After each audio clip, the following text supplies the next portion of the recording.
Hey everyone, welcome back to my Stargirl review. This is going to be just a series finale, unfortunately. So yeah, I'm not going to go into detail of the episode too much. I'm just going to give my overall thoughts on the series mostly.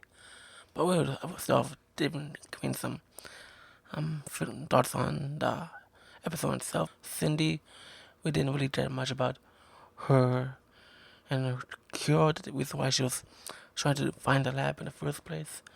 And then she just ended up fighting her dad, who was the Ultra-Humanite in the Humanite's body.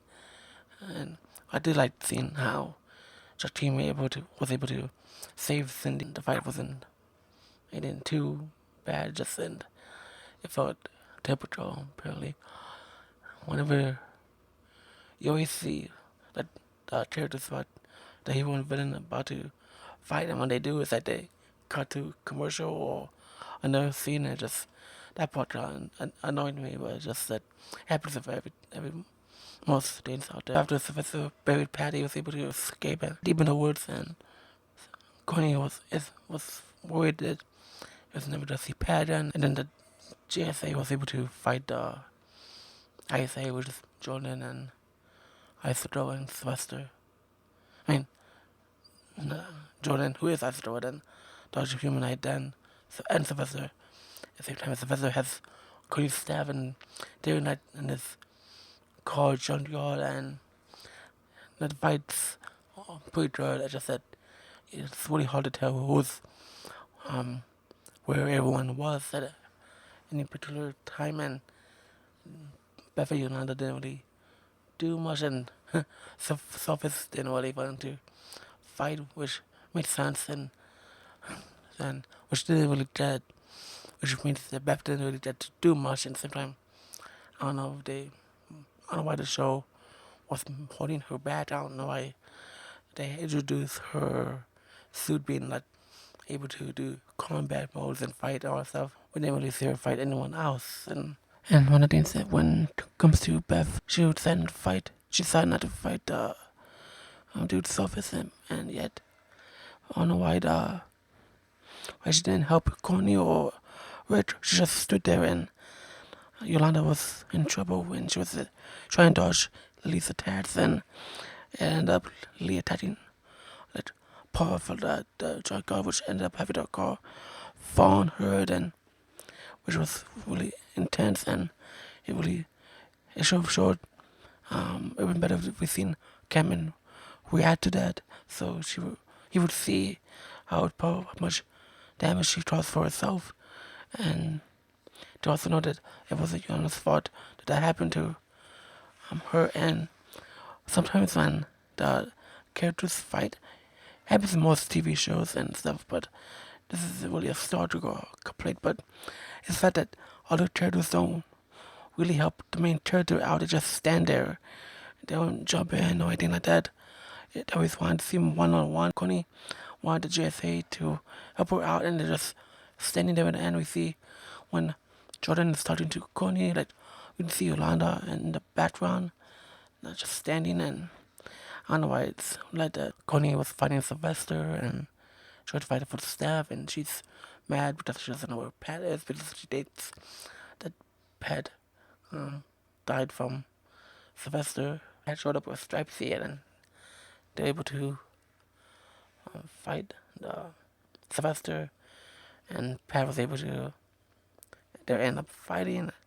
Connie was able to fight Isaac Go. Red is trying to fight with Cameron, but because of the effects of the limiter, he's not able to fight really well. And then he gets attacked by Cameron and then Jordan. So Barbara was there, so with her crossbow helping Connie out from Jordan. So that was really great that she was able to be there for her daughter. Cameron was able to join into the fight and was helping Connie. Connie was able to have the staff back.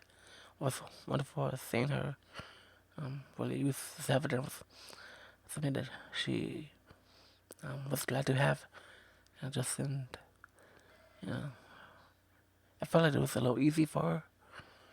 A little too easy. All she had to do was believe and stuff like that. I don't know, just that I don't know what that's thinking about that these days. Do you feel that her cadence staff batch was a little easy for her, or do you think they done it right with the way it did in the episode? We see it later on. We see that Pat and Barbara are ready to introduce Mike to his biological mom, and they talk, and then we see another place. Connie was walking towards a house, and she's talking to Becky, who's the gambler's daughter. So, and she that Becky girl sees a letter and of what her dad wrote her and a photo of her when she was younger. And I really love how they wrap that up, and then we see that the stuff of Mike back with Mike and his mom. He comes back into the tour. They have a wonderful tour, and Pat and Barbara are proud of him. I really love that, and like I said in a couple of reviews before, I just wish there was more talk about that. I feel like if Mike was talking to just him about his mom, or if it made sense to, or at least if not his friend, then maybe if Mike spoke to Connie or Barbara or Pat about his mom throughout the season, it would have been like nice to see him.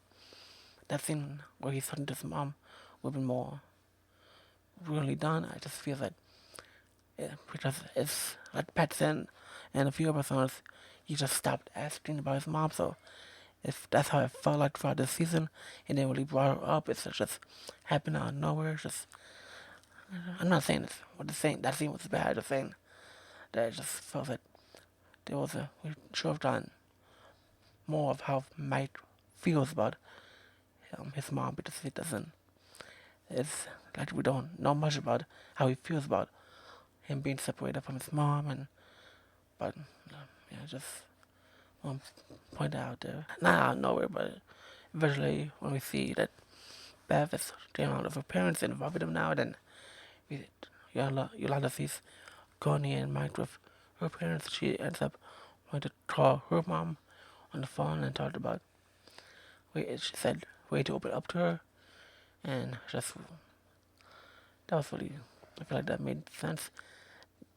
It made sense why it played out that way. Just the backstory of that. This is that Yolanda and her mom didn't really get along too well, so we knew the sense of how Yolanda feels about her mom. So that phone call made sense how it played out, and just I really enjoyed that. Rick having the hourglass back in the end in the future. The Richard Swift, Shade was telling people to shut out the GSA museum, and then that I know about the thing that they shot out two different endings. So he the Shade mentioned this character called Nibbler Man. Maybe that would have been the season 4 villain. Overall, I heard that Jeff Shorns wanted to do 6 seasons of this show, which I thought was a really fun idea. Just that it felt like I've watched CW Eververse shows that have been canceled. Apparently, a lot of people find this show cancellation a little upsetting more than the others. It made sense. The characters in the story was really done well. I really love how they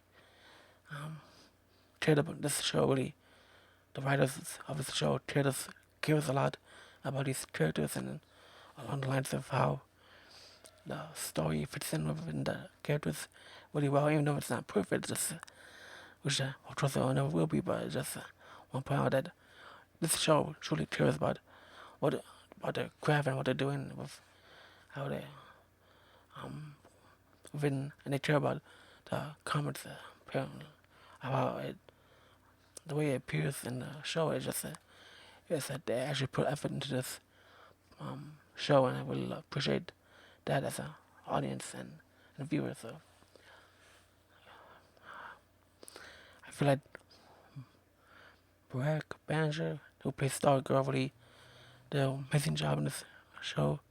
I really love how she was able to do so much within her background. She methods has made her character really fun to watch, and seeing her storyline, the way her character was in the beginning, it made sense of how she was learning right away, and I really love how Connie was able to learn to be the Stargirl she was meant to be, and then she ends up being a star woman later down the line. So that's really brilliant to see. I just love that. One thing I forgot to mention is that Artemis killed Jordan for the third time, which is what I've been waiting for, is for her to get revenge on him because he killed the Quad. So I love how that wrapped up.